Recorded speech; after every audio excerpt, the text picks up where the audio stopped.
হলো আমার খিচুড়িটা তো খুব স্বাদ হয়েছে। খাও, সামনে আরো খাবার দেব ইনশাল্লাহ। খালি আমি মন্ডেশনটা পেয়ে নেই, পুরো গ্রামকে খাওয়াবো। আলহামদুলিল্লাহ। এখন কি হচ্ছে, তোমার সুবিধা দিয়ে দিচ্ছি। আদা রসুন বাটা, হলুদ মরিচের গুঁড়ো, লবণ দিয়ে দিচ্ছি। এখন আমি সবজিগুলো দিয়ে দিচ্ছি, তার আগে মাংসটা দিয়ে দিচ্ছি।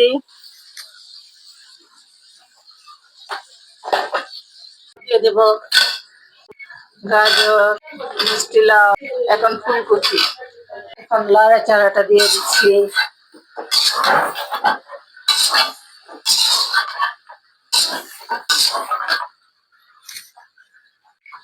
এখন লাড়া চাড়াটা দিয়ে দিচ্ছি। কেমন হয়েছে লাইক শেয়ার কমেন্টে জানিয়ে দিবেন। সবজিটা হয়ে গেছে, এখন নামিয়ে ফেলবো। এখন আমি খিচুড়ি রান্না করব। বাটি চাল, ভাতের চাল, পোলার চাল, বুটের ডাল, কেলার ডাল, মটরের ডাল, মুগ ডাল, বাটি চাল, মুসুরির ডাল সব কিছু একসাথে করে এখন আমি খিচুড়ি রান্না করব। এখন আমি আদা, মরিচ, হলুদের গুঁড়ো, লবণ, দারচিনি তেজপাতা দিয়ে দিচ্ছি। এখন পানিটা দিয়ে দিচ্ছি। এখন পেস্টি সলটা দিয়ে দিচ্ছি। এখন মরিচ কুচি, পেঁয়াজ কুচিটা দিয়ে দিচ্ছি। এখন চালটা ঢেলে দিচ্ছি।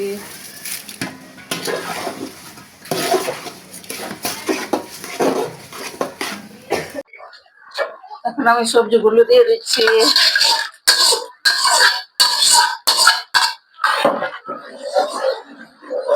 কারণ আমার 3টা চুলায় ধরানো, তাই আমি একা একা আমার ভিডিওর মাস্টার নেই। এখন টমেটোটা দিয়ে দিচ্ছি, মটরশুঁটি, এখন ধনে পাতাটা দিয়ে দিচ্ছি।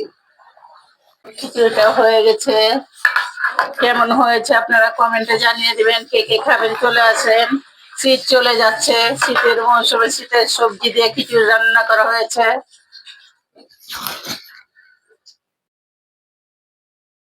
হ্যালো এভরিওয়ান, আসসালামু আলাইকুম। জুম্মা মুবারক হোক। আজকে খিচুড়ির সাথে চেপা বটা, মরিচ বাটা, মাংস ভুনা। আমার নাতি চলে গেছে, হেফজুখানায় ঢুকে গেছে। এখন কে খাবে? এখন ইউটিউব মামা, ফেসবুক মামাকে দেখানোর জন্য আমি করছি।